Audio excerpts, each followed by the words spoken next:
అవునరా ఆ బాబు ఎలాగో బెల్లం పొడి ఇవ్వలేదని టెన్షన్ పడి వాళ్ళ చాటలు కాసుకుంటున్నా. ఎవరబ్బా నీ బ్రదర్ నీ బాగా ఏం చేస్తున్నాడు? మాకేం తెలుసు. సర్లే నువ్వు వెళ్ళు, ఇప్పుడు వాడుకో టైం రాస్తా.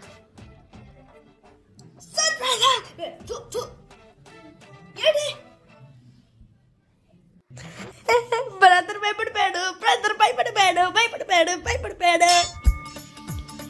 ఏంటి ఊరికే నేను భయపట్టేద్దామని బ్రదర్ భయపడిపోయాడు, భయపడిపోయాడు.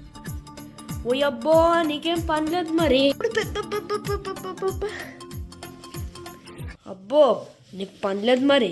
నువ్వు ఊరికే ఆ ప్రధాను నువ్వు కలిసి అటు ఇటు తిరుగుతారు కదా, నీకు నీ ఉద్యోగానికి దాన్ని అసలు నిన్ను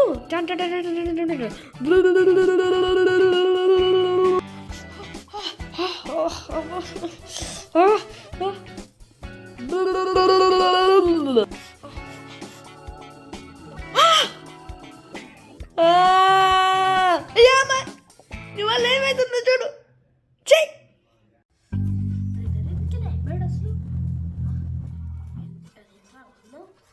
అయిపోయాడా, అలాంటి వాడే అయిపోయాడు.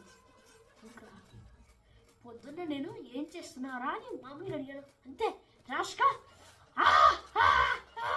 అలా చేశాడు.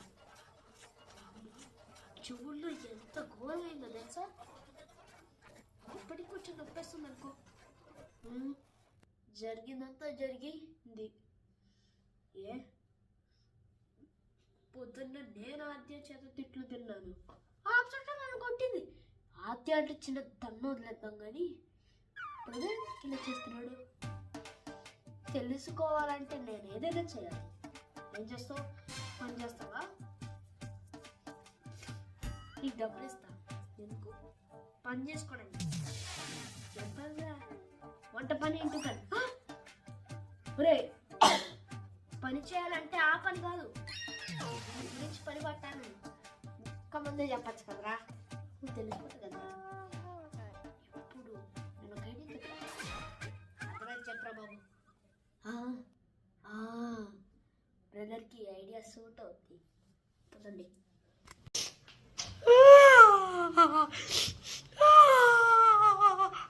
ఏమైంది బ్రదర్? అబ్బా ఏమైందో చెప్పు.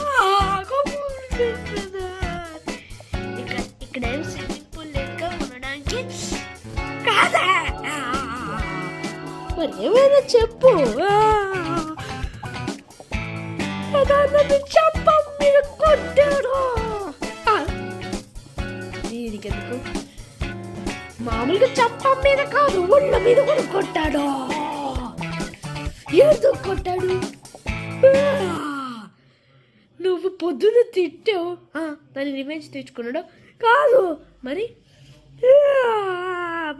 ఎడవకుండా చెప్పు. కొట్టినందుకు ఫీల్ అయ్యి అదే అర్చావు కదా నువ్వు. నేను పిచ్చి పిచ్చిగా మాట్లాడాను కొట్టాడు. ఎవరి మీద? నీ మీద. అలాంటి పని చేయకుండా ఉండాల్సింది, డబ్బులు తగిలేవు కదా.